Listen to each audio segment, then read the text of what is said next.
What is up, all you beautiful people out there in the Division 2 land? I am Relentless XRG, and I am bringing you yet another Division 2 video. But if you happen to be new to the channel, or you're just enjoying the content, then be sure to show some love to that like button. Also, smash that sub button. If you happen to be new, all support is greatly appreciated. I'm humbled by all the support. Well, as you can tell by the title, I do have a little bit of skepticism as far as going into this episode 3, in which we'll dive into and go over in depthly. Now, keep in mind this is just my personal opinion, and it's all based on the last 3 State of the Games, most importantly, the previous State of the Game that was yesterday concerning the new specialist. Now, keep in mind, also, when it came to Title Update 5 moving into Title Update 6, this is what was said as far as the 3.11.7, that no one should be able to have DPS, tankiness, and skill power. And we thought that was going to be resolved with Title Update 6. But really, all it did was change forms. You can essentially be a lot stronger, hit a lot harder, be more tanky, just by simply switching to the Technician Specialist. So they compounded the situation, and they really didn't fix anything, and that is why we are still in the current state of the game as it stands right now. Keeping in mind that same frame of mind, we know, and everybody knows, all on social media, the devs, everybody has this, shotgun pandemic, and now it's even moved on to rifles, because it is so easy to not really spec into shotgun damage whatsoever, but still create a 2-tap premeditated shotgun build, have that skill power, and that absurd tankiness, and let's not forget as far as the double hills as well. So, let's hop right into it. Starting out first with one of the main talents on the skill tree when it comes to this new specialization. It is called extracellular matrix mesh. It's a talent. Your armor kit recovers 200% armor and 200% health over 10 seconds. Now, one might say, well, that's not too bad, because even the gunner specialist, when you pop an armor kit, it gives you 50% bonus armor, that's true. But with the current state of the game, and this is going to be consistent throughout as far as the majority of the skill tree talents that is on that new specialist, and the growing concerns and the ongoing concerns are more or less of this shotgun rifle type meta, but predominantly more or less the whole shotgun bot builds. So essentially, just by switching to this new specialization, when it drops here in a few short weeks in February, along with episode 3, not only do you get that 50% bonus armor like you would from running the gunner, but yet you'll get 200% armor and 200% health. So essentially it'll be along the same lines of having 100% armor regen. So when you barely take a little bit of damage, and how most players will immediately hop into cover just so they can apply that armor kit to get that 50% bonus armor, it's going to be even more evident and more of a compounding situation, and a lot more people are going to be cheesing just like they did with the gunner with this particular cheese ball mechanics in the new specialization. PvE, I think it's fine. PvP, different story. And they didn't address whether these values or the multipliers for PvP would differ from the PvE side, so also keep that in mind. But essentially they'll take a little bit of damage, they'll pop that armor kit, and while they're zigzagging, doing their figure 8 skating or what have you towards you, they'll pop into cover, applied armor kit, and while they're taking damage, essentially not only get 100% of their armor back, but gain an additional 100%, which is the 200%, and also if they're into their health pool and they're using Berserk, they're also going to affect your health pool as well, so they're going to be absurdly even more tanky. Now let's move on to the next one. Speaking of the shotguns, the Firestarter is the sidearm when it comes to the new specialist. It reads, chambered shots contain a fine powder that increase the flammability of targets hit by the shotgun. And it was said that once you hit them with this sidearm, let's say you had 100% hazard protection, well, it'll nullify and debuff you by 50%. So you're 100% hazard protection, or I should say more or less it is 100% fire resistant, which is the 100% hazard protection that most people run now. you hit them and it drops it down to 50%. So if you only had 50% flame resistance or hazard protection, then it will drop it down to 0 when you're put on flame when it comes to that one status effect by the flammability. Now, keep in mind, as far as the current state of the game with the whole shotgun thing, to where they had an AR build because they were, showcasing the Chameleon as well, but he was taking damage using the armor kit, and you saw his armor constantly being filled up, even into his health pool while he was taking damage. And then back to the case in point, if they apply that and they use just their sidearm, which is they don't have to be spec'd into shotgun damage whatsoever, just like the build that they showcased because it was an AR build, it was still hitting for 225 without any effort into speccing into shotguns.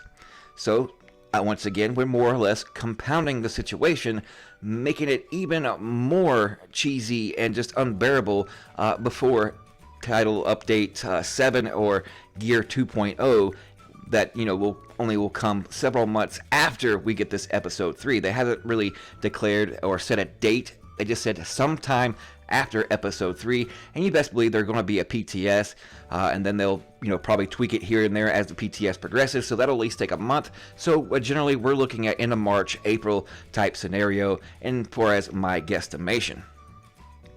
So the shotgun is still going to be even more of a mess. Now moving on, the next one in question for this new specialist on the skill tree is Fiery Response. On armor break, apply burn to enemies within 5 meters. Now, one might say, well, that's kind of like the same as far as Negotiator's Dilemma, where it was before they tweaked it, and it's only 5 meters, so you have to be really, really close. Well, if you're using the shotgun double barrel premeditated build with that armor skill power, then it'll be quite easily be able to zigzag up close enough utilizing the double hills and get in close, so that way you want your armor popped, because then you have a full-blown proc of Berserk, so therefore you're going to set people on fire. And if you're using that sidearm, they got a debuff, so they're going to catch fire, at least for somewhat, because they'll still have 50% hazard protection, but they'll still catch fire if they're within that 5 meters. And then in turn, just even more compounds the situation. But wait, there's more. And I know it may not seem like it yet, but once we get to the finish line of this video, you'll understand my dire concerns when it comes to this new specialist. The next one on the skill tree is Bull Rush. Plus 50% bonus armor during cover-to-cover moves. Now, that should be very familiar with a lot of people that's played the game, even up to recently. Case in point, Assault Your Knee Pads. Doing cover-to-cover run, you gain bonus armor. I believe it's 20%. I'm not 100% on that, but I believe I'm close. You can correct me in the comment section, but let's just presume 20%. So if you're running Assault Your Knee Pads with this new technician, then you're going to get 70% bonus armor during your cover-to-cover moves. And if you're using those Assault Your Knee Pads, once you reach your destination, you throw out a shockwave, a pulse, a disrupt. So essentially you can pop right out of cover. And I believe they said it would last just a few short seconds, pretty much like the Assault Your Knee Pads. But still, 70% armor for doing a cover-to-cover. And let's say you do it and you practice it, and you do the cover-to-cover just to get up in there. If you already have 550k armor, add another 70% onto that, then we're pushing upwards to 800k armor just for doing a cover-to-cover run. And especially if you're using the shotguns, then you can get right up close and personal and then just lay waste, two-tapping pretty much basically a whole squad, because you're getting that bonus armor from doing the cover-to-cover.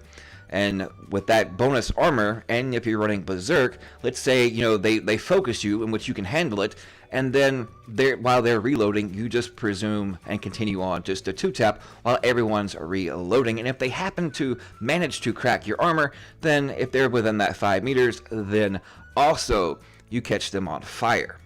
So again, compounding the situation and not a fix whatsoever. Essentially, they're making it worse and further breaking the game with this absolute trash nonsense in which they said that they learned from their mistakes, but yet they keep making the same ones. So their claims of knowing what's going on, knowing how to fix it, even though I look at the glass as half full and I try to remain optimistic about things, they just further continue to show their incompetence. And really, folks, you can't fix stupid. But anyways, there's still more, so let's move on. The next is the Firewall Tactical Link. Allies deal plus 10% damage to enemies that are within 10 meters of you. So with this new specialist, you can use the flamethrower and the shield, and depending on the number of enemies in front of you, that'll determine exactly how much damage above that you can actually get. But again, accompany the whole cover-to-cover thing and put all these things together as far as the way the current state of the situation is. Either now it's even with rifles, but since mainly the shotguns are more of a menace because it is so easily to make a build, you know, couple all these things together, and before Title or 2.0, Gear 2.0 shows up, meaning we're going to have some couple of months of complete absolute misery in the dark zone, but those that like running shotguns are going to be having an absolute field day. Now next, speaking of that shield, it says Stryker Shield is a modified version of the Crusader Shield, which allows you to use the same range of weapons while also allowing the K8 Jetstream flamethrower signature weapon to be equipped. It also provides a buff to the user and allies behind the shield, which boosts damage based upon the amount of enemies in front of the shield. So that and the Fire Tactical Link is two different things. And also, with that same shield, I've seen actually people run shotguns and that shield at the same time. So let's recap. Let's put all this juicy botness together. And anybody that's, you know, played the game or even back in Division 1, within the first 30 seconds on the state of the game, I advise you to actually go watch it extensively and go, and as they, you know, cycle through the skill tree. I mean, I picked up on it instantly. I'm like, 50% bonus armor for doing a cover to cover, and I'm like, wait a minute, that sounds familiar. That's Saw Your Knee Pads, basically just Saw Your Knee Pads 2.0. So you couple those two things together, that's 70% armor. Then the current state of the game with those shotguns and the premeditated 550, some 600k armor, you know, and utilizing almost 3,000 skill power, and it's just, you know, absolute nonsense, and it's a no-brainer to put one of these builds together, and so easy to use and to make. It's just redonkulous. I don't see how. Well, yes, I actually do, because any way that people can cheese the system to gain an advantage off a broken system, then the majority of people are going to take advantage of that, especially when it comes to if their aim absolutely sucks and they have no strafe game, then they can just zigzag figure 8 skate on their bot blades and get up in there and pretty much just predominantly 2-tap, especially it's even more evident in the occupied dark zone.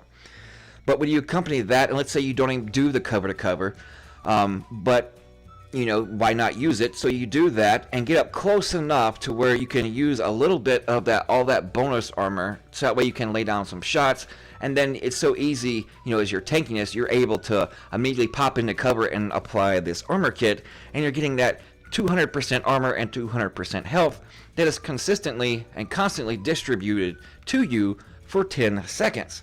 So all these things, you know, compounding each other with the current mess that the game is currently in, they are just compounding the situation and completely talking out of both sides of their mouth, just due to the simple fact they said they were going to fix one thing, the 3.11.7, and yet they didn't. It just more or less morphed into a different form with such as the Technician, and now the same thing has occurred with this one. Yes, it's cool in theory, but you know, on paper and then the actual implementation of it is where I have the issue with. Now, like I said, things are still subject to change, but they're really not going to change at all for the specialists, because we're going to be getting that in just a few short weeks. It is almost right here at the end of January, and we're looking at mid-February on actually getting that new specialist in episode 3. So I think that the concerns that in which I bring up are very evident, especially for, you know, anyone that's played the game consistently and know the ins and outs of it. It'll take just a little longer for those that are new to the game to more or less pick up on how to exploit this broken system, and then we just gotta hope and pray and deal with it apparently for a couple months, and hopefully that changes when the Gear 2.0 comes out. But let's say, for instance, if it doesn't, then there's other talents on there, the new ones, I don't know the exact ones, but for doing like cover to cover, you gain bonus armor on top of that as well. And then, or gain weapon damage, it's either one or the other. So essentially you're either going to be able to get 90% armor for doing cover to cover, or at least 70%, and then weapon damage on top of that for doing cover to cover. But yeah, it's just some complete nonsense and utter stupidity, and it's like the devs don't even play their game. And yes, I'm being harsh on them because I love the game so much, and that is why I'm being harsh and very more or less vile towards them. Is because, you know, they talk out of both sides of their mouth. They say they learned their mistakes, but yet they keep making the same mistakes that they did. They compound the situation instead of actually fixing the core elements of the game. If they would actually done Gear 2.0 for Title Update 6 instead of wasting all this time, we might be well on our way and better off. But it's the same history repeating itself that we went through with Division 1. I don't mean to be so harsh and critical. It's just like I said, when you love something so much and then stuff like this keeps occurring, it's more like a disappointment that, you know, sets in, and that's where the harsh abrasiveness comes in when it comes to the devs and just their decision making. And it just seems like they're not, you know, planning on or wanting to really fix the game. They're just looking, it's more like the devs are trolling us. Let's see how bad that we can actually make the mechanics and PvP just to piss people off and see how far we can take it. But that's my thoughts and my opinion. Let me know what you think in the comment section below. Appreciate all the love and support. And, you know, I'm still going to look at the cup as being half full, and we'll just have to wait to see for final judgment. But as of right now, based on the data that we've been given, that is my point and my opinion. We'll see you punching later.